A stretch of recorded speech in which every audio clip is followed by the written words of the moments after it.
Okay, it is Sunday night. Yeah. So Friday we did the live. If you haven't seen that, good girl, go back and watch that live replay from Friday. Let's see, today's the 23rd, so that would have been the 21st. Watch that live replay, you'll know what's going on. So, 6 babies, all doing well. Cameron doing well. This is our update from the other day. She is on erythromycin.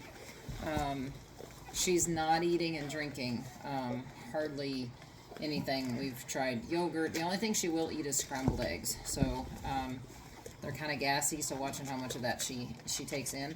But hopefully I'm gonna get her some hamburger tonight.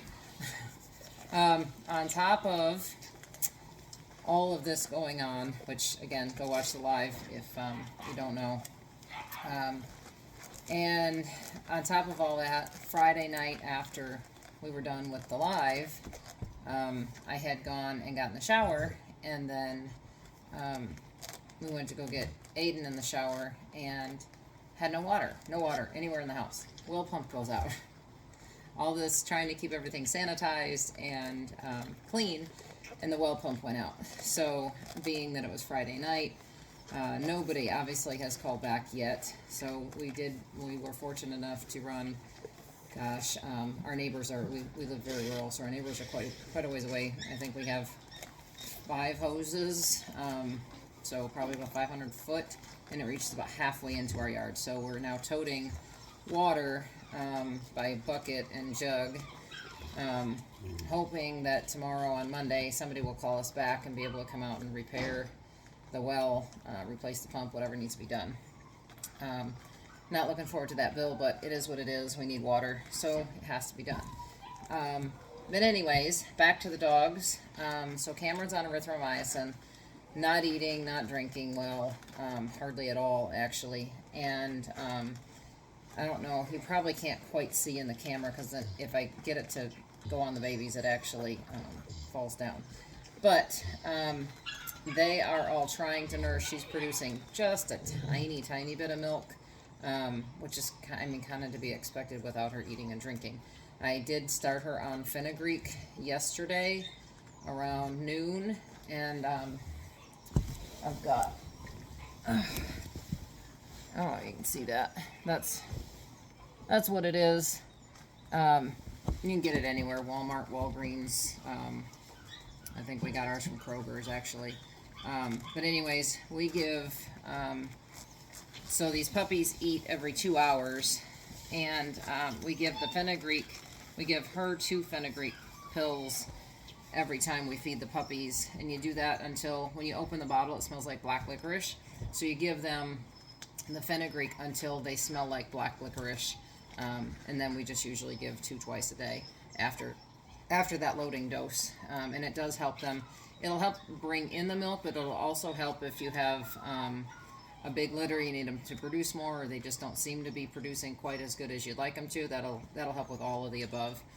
Seems to work pretty good. It's all natural, so that's a good tool to keep in your little filing cabinet. But anyways, I took the puppies off of. Quit giving them plasma. They got their last dose of plasma Friday night, and they had been getting it every 2 hours. And that they had I can't say night. It was probably early morning. So would probably be, if I had to guess, it was probably around 6 a.m. I quit giving them that. They all seem to be getting stronger, and really great suckle reflexes on them. So I didn't feel like we needed to continue with that.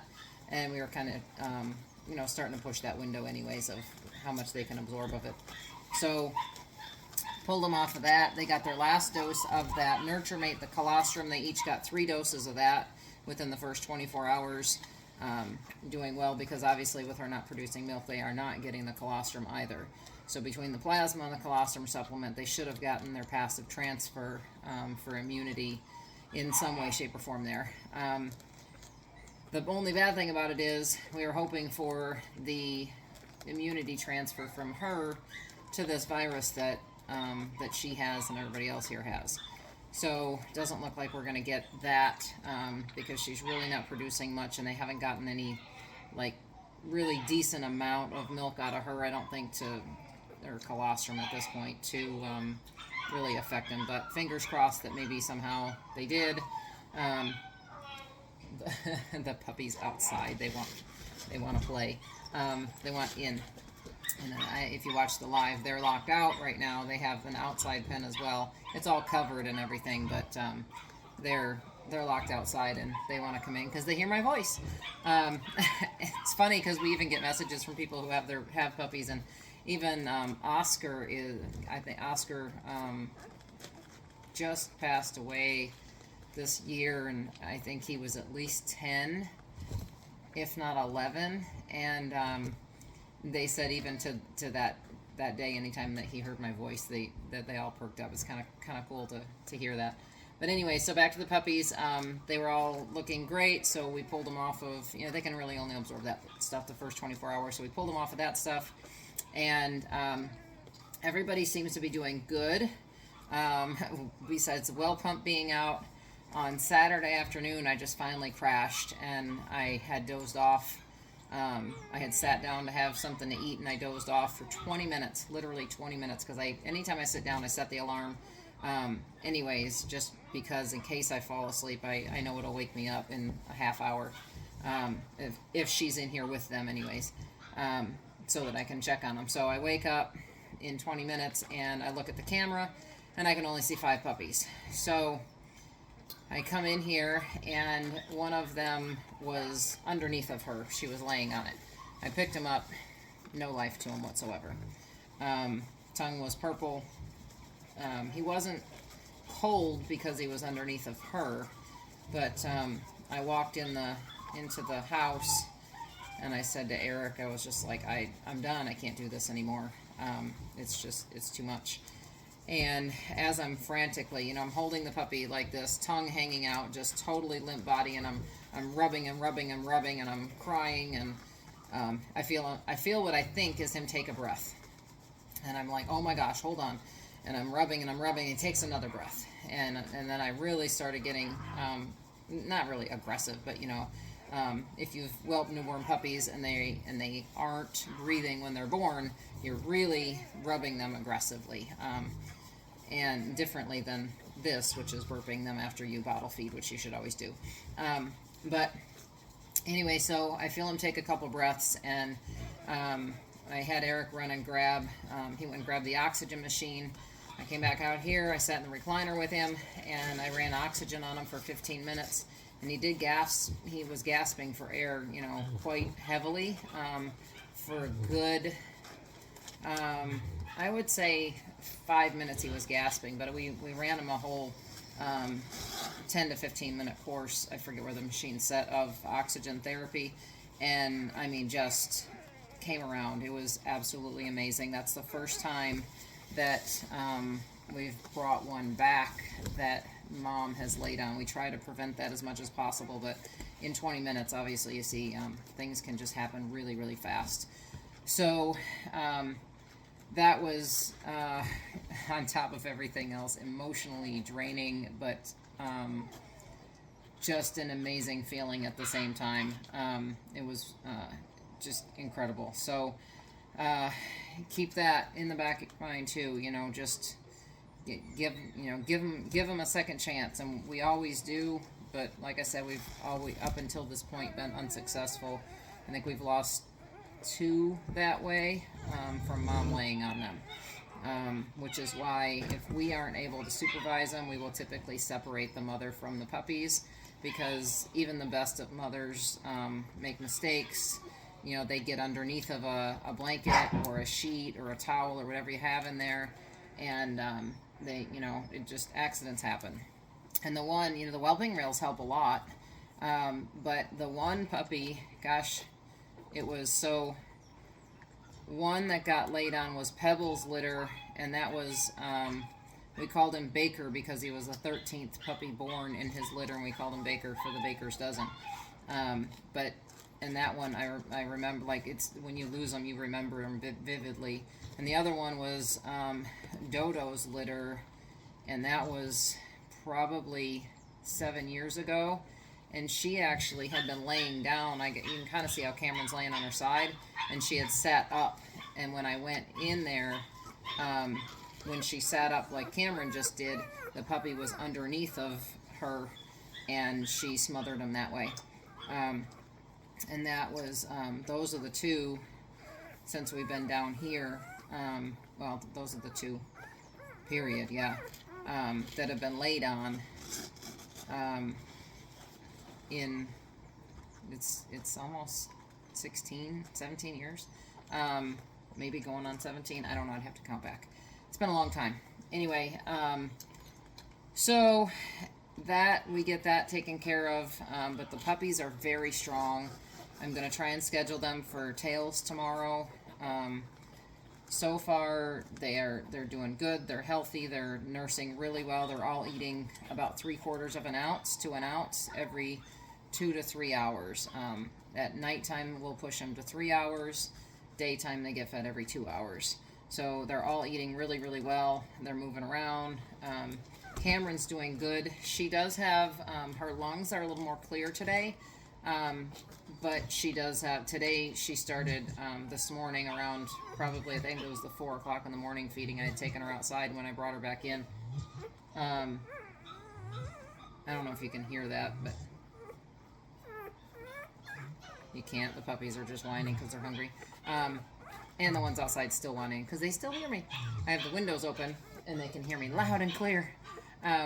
So she's not as raspy. The puppies are good, not raspy. You know, we had, in the live, I had showed you what that sounded like. All of their lungs are nice and clear. After you bottle feed them, they get a little bit of raspiness, but that's kind of normal. You're going to get a tiny bit of aspiration no matter how slow feed of a bottle you have. It usually clears in about 5 minutes. You burp them and set them down, and they're usually pretty good. But when she came in, I think it was about 4:30. Anyway, when she came in, she laid down and she doesn't have the cough. So the cough that the other ones have is more of a hacking cough, and it's a productive cough. Whereas what she has is kind of the under the breath, kind of like if you had to cough and you were trying not to, kind of a kind of type of thing. Real deep, but not hacky. I hope that makes any sense. So that's what she has, but that's switched from her sounding like she was, had fluid on her lungs to actually a bit of a cough. So to me, that means we're making progress forward. We're getting that fluid out of the lungs. She's starting to cough. And she's also on the antibiotics, so I think those are working. Her temperature's been holding great. She's feeling good. Other than not eating, she's doing great as well. So it's a pretty good update. Really good update, actually, despite everything else going on around here. The puppies are doing good, and she's doing good. The puppies that are outside are still segregated from her. And we've been trying to be real clean and sanitary with everything, and keeping all of the areas of the property separate so that there's no cross-contamination as best as possible. So I guess that's about it for today. I'm sure I'm leaving some things out. Oh, so update on the ones in the house. We put anybody who was coughing, we put on doxycycline. And so they're on that twice a day. Not really recommended for puppies under around 7 months old. Luckily, everything we have is about 8 months and older, so we're running them kind of on a lower dose with it, just to be on the safe side, because doxycycline can permanently stain the teeth yellow, as well as can inhibit the proper growth of long bones forming. So hence you don't really want to give it to dogs that are really growthy or young, because it can do that to their teeth, but doesn't for whatever reason do it to adults with the teeth. So we've started them on that. They're on a low dose, and they are not coughing in the house anymore, but when we take them outside and they start moving around, they do start coughing again. So Fig, who was one of the first to have it, he's more of just a sneeze now. Louis never really got a cough. He's still just a sneeze. And Bougie, who's 8 months, well, is she 8 months old? Anyway, she is got a mild cough. She was the one who was really bad, and her cough is down to a mild cough, and she does sneeze a lot when she goes outside. So we're making progress, even with just 48 hours of the antibiotics. We're making progress with it, but pretty much it ran its course here. There's the only ones who have not, knock on wood, I need to do it.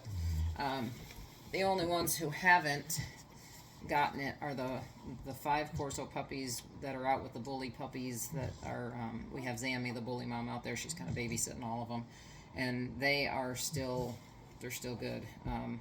So thank goodness for that. But that's our update for here. I'm going to grab the camera and try to show you the puppies.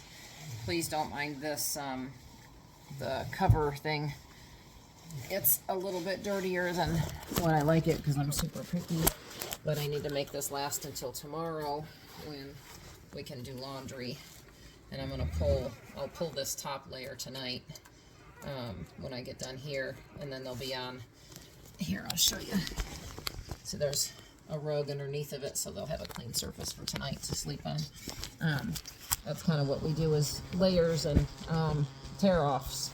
Makes the cleaning easier and makes it so that if there gets excess moisture, you can just take out 2 layers. But there's Cam, there she is. Oh, you know, this camera is